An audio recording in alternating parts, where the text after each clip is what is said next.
Dragon Age Origins was rated M for mature by the ESRB and contains blood, intense violence, language, partial nudity, and sexual content. Viewer discretion is advised.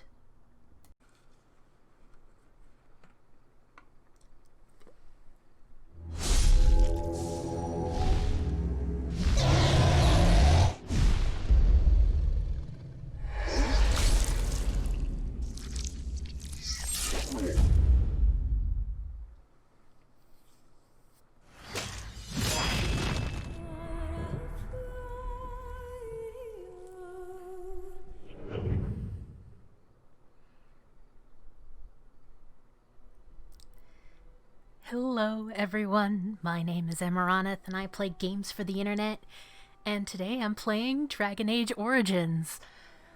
This is one of my favorite series of all time. Like, it's up there with my top favorite games. I love. I wish I had thought to write something down. So instead you just get flaily fangirl joy. So this is hopefully the beginning of a multi-game project. I do fully intend on playing not just Origins and its DLC, but Dragon Age 2 and its DLC, and Dragon Age Inquisition and its DLC. There's just one or two things that I do want to cover before we get started. And that is thing the first, I'm not using mods, so what we see is what we get. Oh boy. Some of you may know, some of you may not. The hair and face stuff and even like some of the outfits in the Dragon Age series is not the prettiest, but that's fine. We love it anyway, and if you want to play your game with mods, that's cool. I don't, because I have no idea how that works and I don't want to break my game.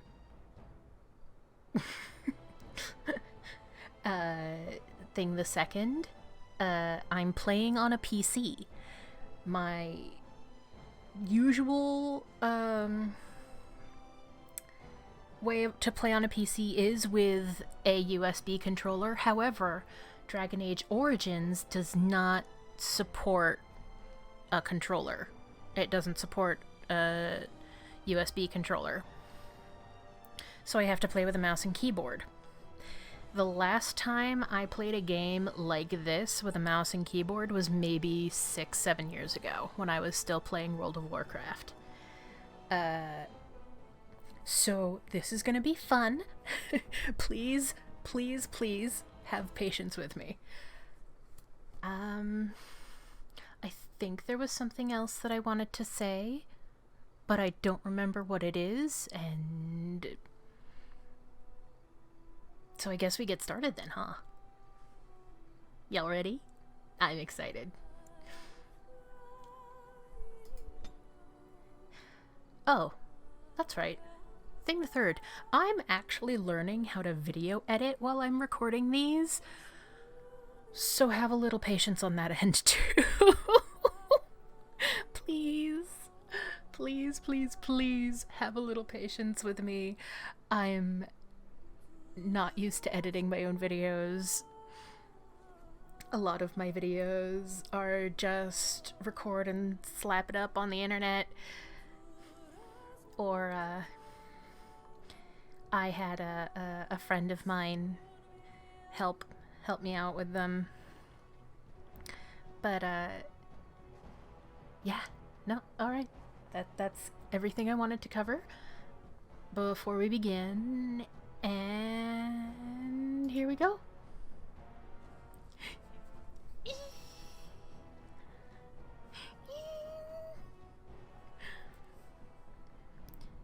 And so is the golden city blackened with each step you take in my hall. Marvel at perfection, for it is fleeting. You have brought sin to heaven, and doom upon all the world. Canticle of Thedas, 8:13. The chantry teaches us that it is the hubris of men which brought the Darkspawn into our world. The mages had sought to usurp heaven, but instead, they destroyed it.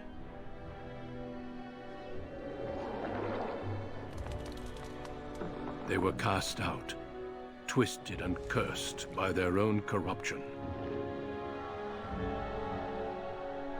They returned as monsters, the first of the Darkspawn.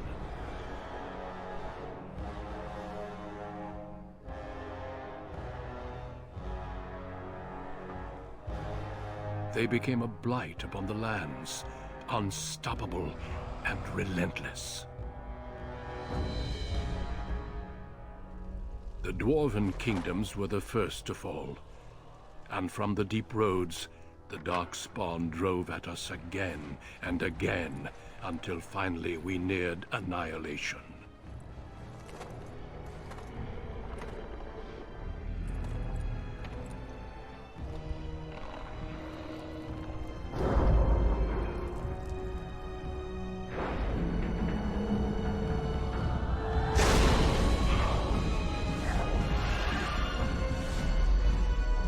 Until the Grey Wardens came. Men and women from every race, warriors and mages, barbarians and kings. The Grey Wardens sacrificed everything to stem the tide of darkness, and prevailed.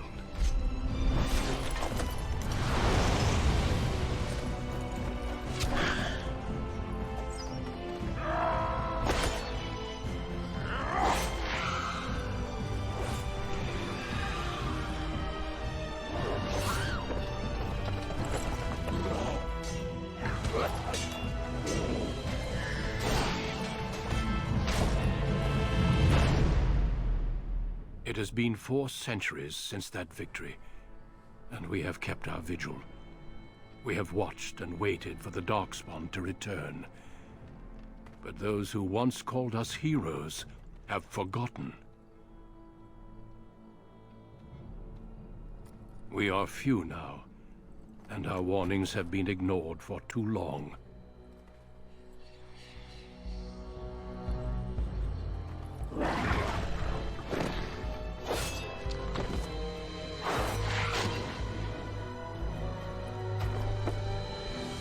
Even be too late. For I have seen with my own eyes what lies on the horizon. Maker, help us all.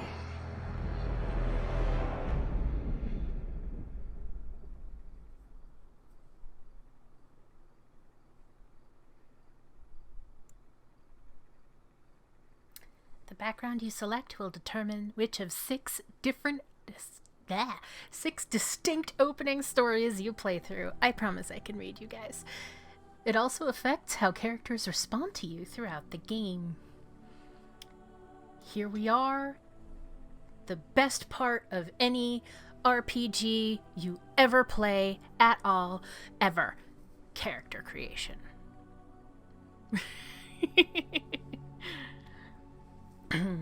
I already have an idea in mind of what our person is going to be, but I'm going to read through everything and then I'll make who we want. Men and women in Ferelden are generally regarded as equals. Both genders are evenly represented in most organizations, noble houses, and military forces.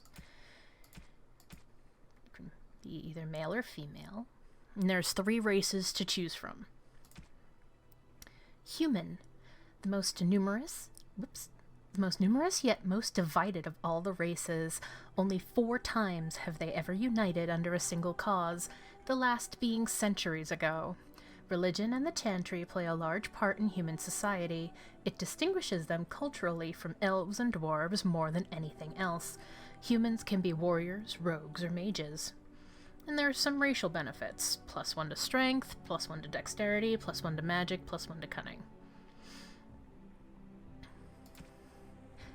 Elves. Once enslaved by humans, most elves have all but lost their culture, scrounging and impoverished living in the slums of human cities. Only the nomadic Dalish tribes still cling to their traditions, living by the bow and the rule of their old gods as they roam the ancient forests, welcome nowhere else. Elves can be warriors, rogues, or mages. Pardon me. Racial benefits, +2 to willpower, +2 to magic. And finally, dwarves. Rigidly bound by caste and tradition, the dwarves have been waging a losing war for generations, trying to protect the last stronghold of their once vast underground empire from the Darkspawn. Dwarves are very tough and have a high resistance to all forms of magic, thus preventing them from becoming mages. Racial benefits are +1 strength, +1 to dexterity, +2 to constitution, and 10% chance to resist hostile magic. So, like it said, humans and elves can become warriors and rogues and mages. Dwarves cannot become mages. That's just the way the world works. For some reason. Kind of sucks. But, whatever. World building, baby! So, again, we've got 3 classes. We've got warriors. Warriors are powerful fighters, focusing on melee and ranged weapons to deal with their foes. They can withstand and deliver a great deal of punishment, and have a strong understanding of tactics and strategy. Specializations for a warrior include Berserker, Templar, Champion, and Reaver. Class benefits are +4 to strength, +3 to dexterity, and +3 to constitution.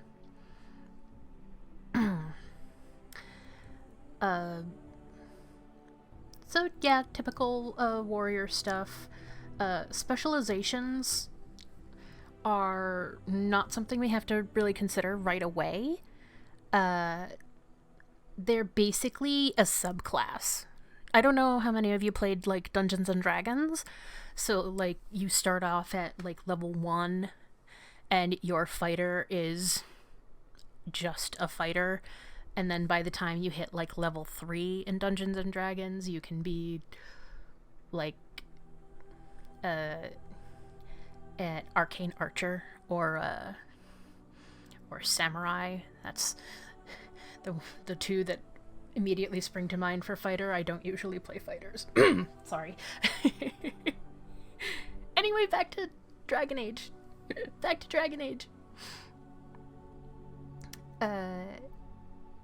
And there's Rogue.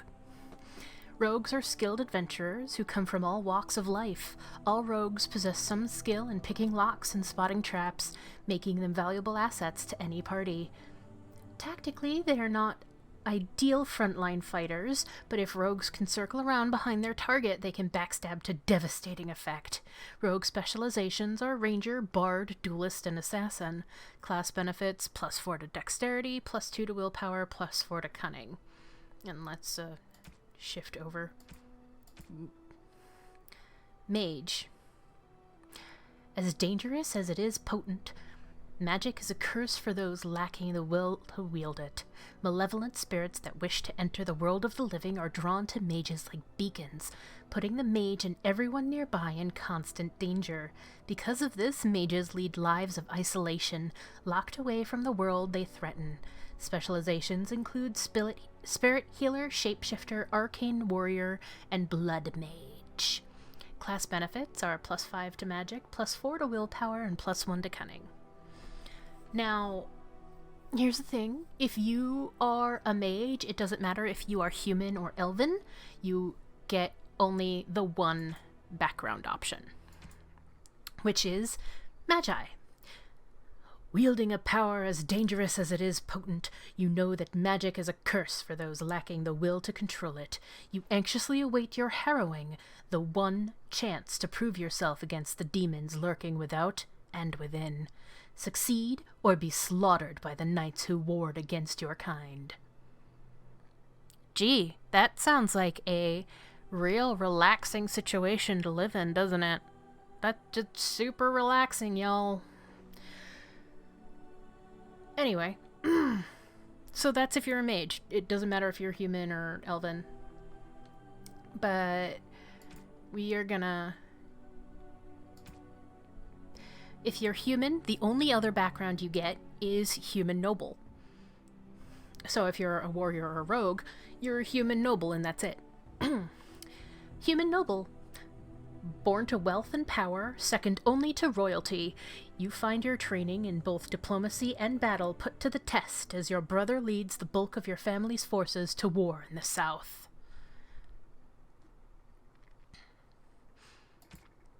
Now, if you're an elf, you get your choice of two backgrounds. You can be a Dalish elf, which is proud of your role as one of the few true elves.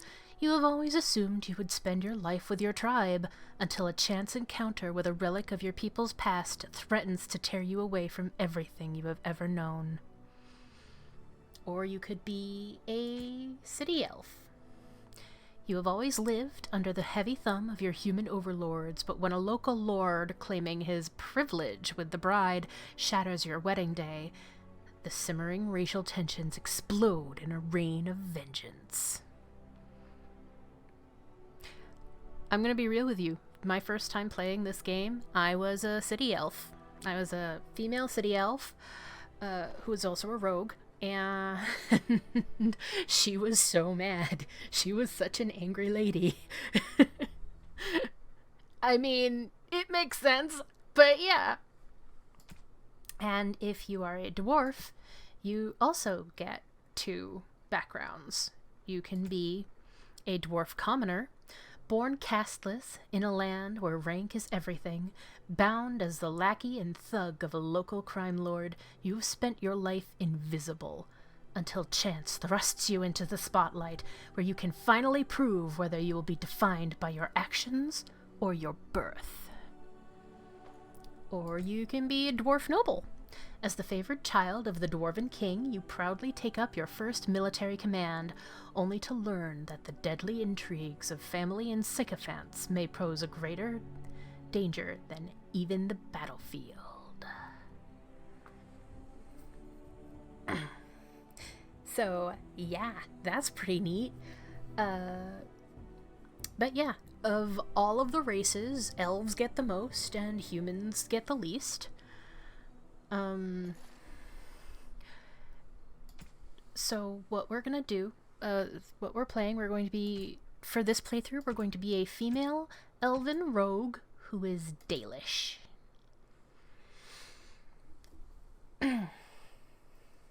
Which is pretty exciting.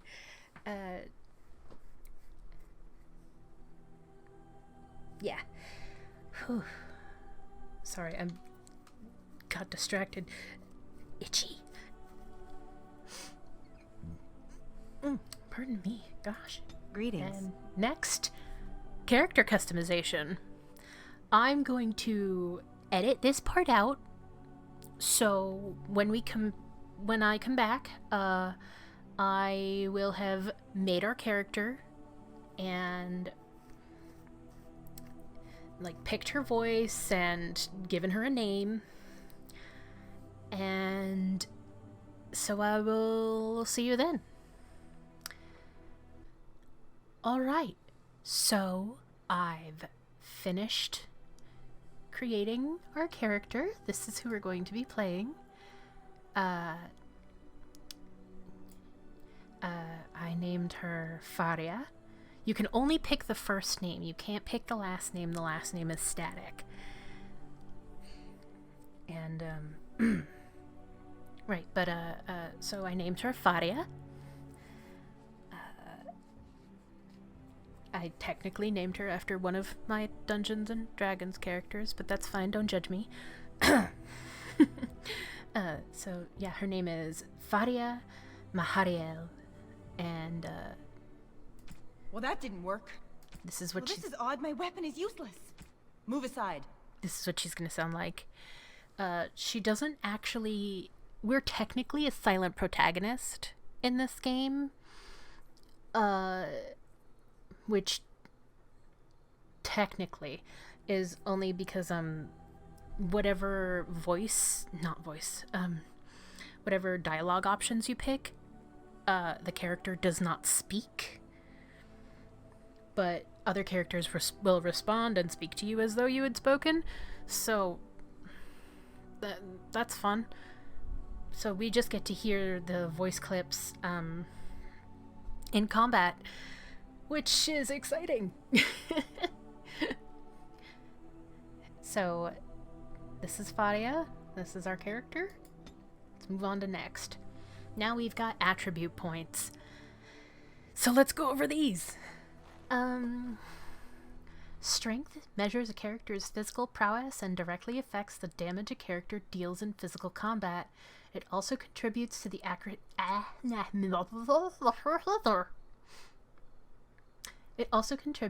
accuracy of melee attacks.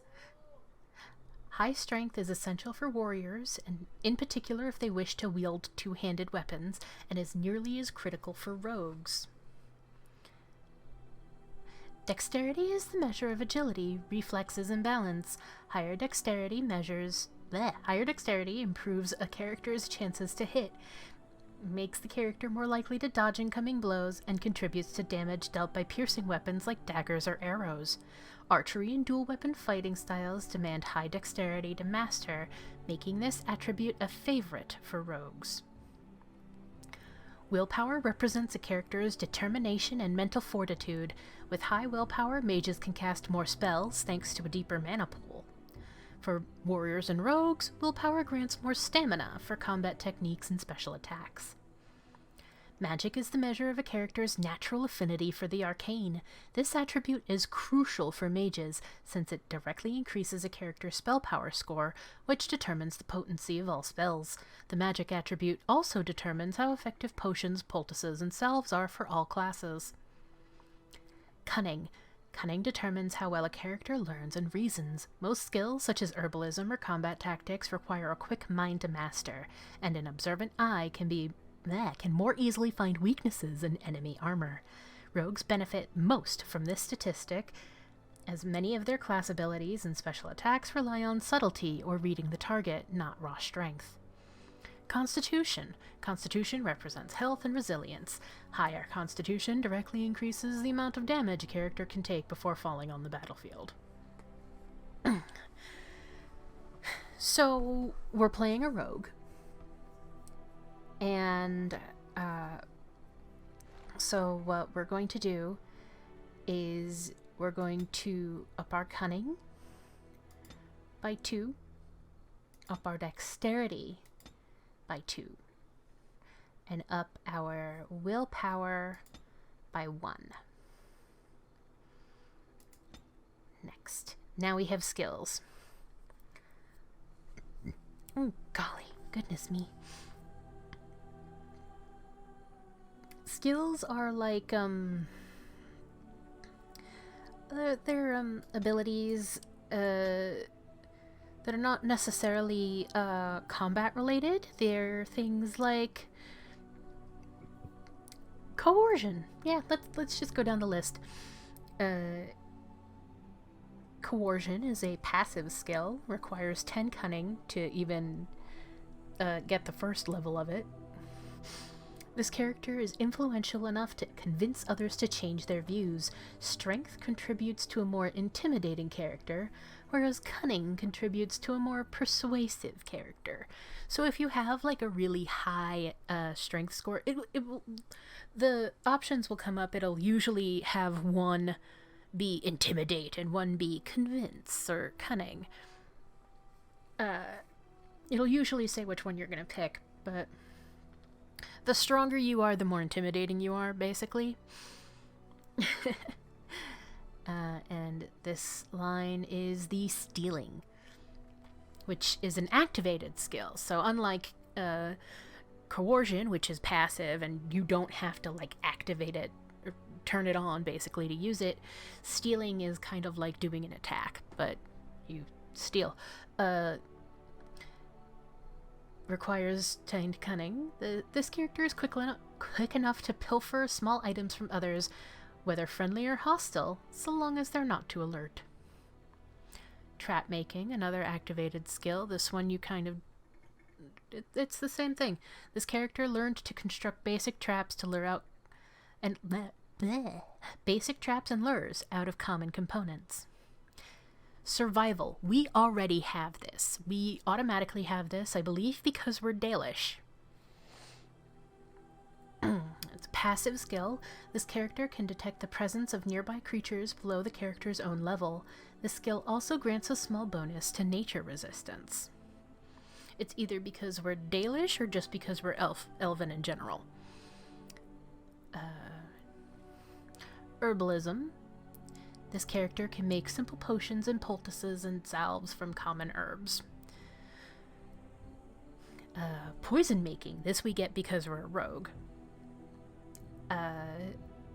This character has survived the difficult learning process of making simple poisons and grenades. Combat training. Passive. This character has completed basic combat training. Warriors and rogues gain access to first-tier weapon talents. Mages can take more damage from an attack before it interrupts their spellcasting. And combat tactics. This character can formulate strategies quickly in battle and consequently gains a combat tactics slot. Combat tactics slots are basically... I can show you later, but it basically shows off... basically, it's like if the AI is controlling that character, it's what does this character do? So you want all the combat tactics, you want all the combat training. We only get one skill point here, and I want to put it into coercion.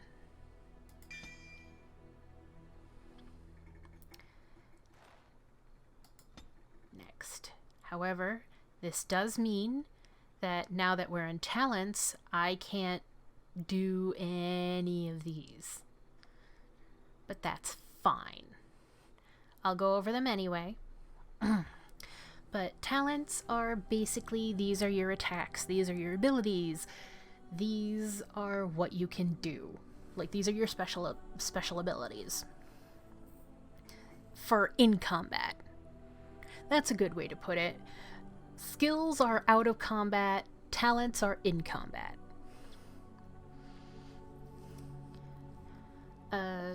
So there's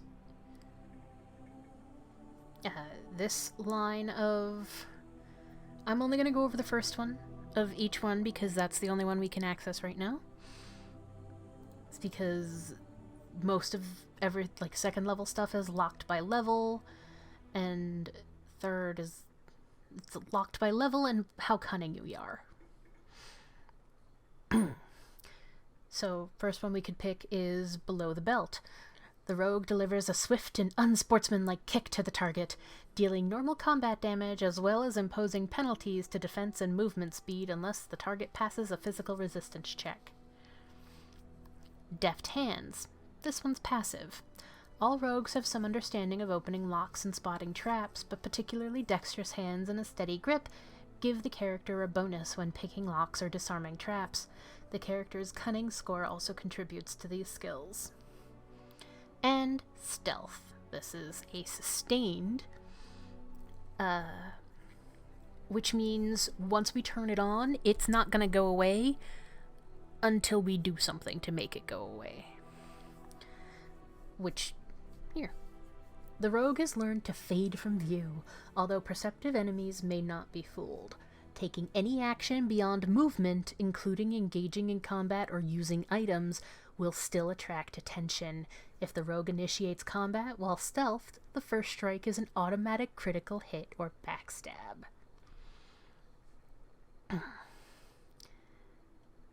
And then there's down here, which is the dual weapon stuff, dual weapon training.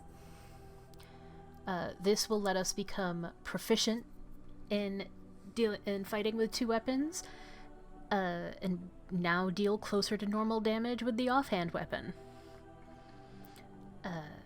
Dual striking. When in this mode, the character strikes with both weapons simultaneously. Attacks cause more damage, but the character cannot inflict regular critical hits or backstabs. And then dual weapon sweep. The character sweeps both weapons in a broad forward arc, striking nearby enemies with one or both weapons and inflicting significantly more damage than normal. And then there's archery. Melee archer experience fighting in tight quarters has taught the archer to fire without interruption, even when being attacked. Pinning shot. A shot to the target's legs disables the foe, pinning the target in place unless it passes a physical resistance check and slowing movement speed otherwise. And rapid shot. Speed wins out over power while this mode is active, as the archer fires more rapidly but without any chance of inflicting regular critical hits. Master Archer increases the rate of fire further still. So that would be this. But we're not getting that until we've got 28 dexterity, and that's not happening for a while. Let's be real. So because I didn't pick combat tactics, I can't take anything from down here. But that's fine. Because what we're gonna do is we're gonna grab Deft Hands, and we're gonna grab Below the Belt. Now, that's all for this episode. Let's think about this as an episode 0. We've got our plot, we've created our character, and now what we're gonna do is start playing in the next episode. I'll see you then. Bye-bye.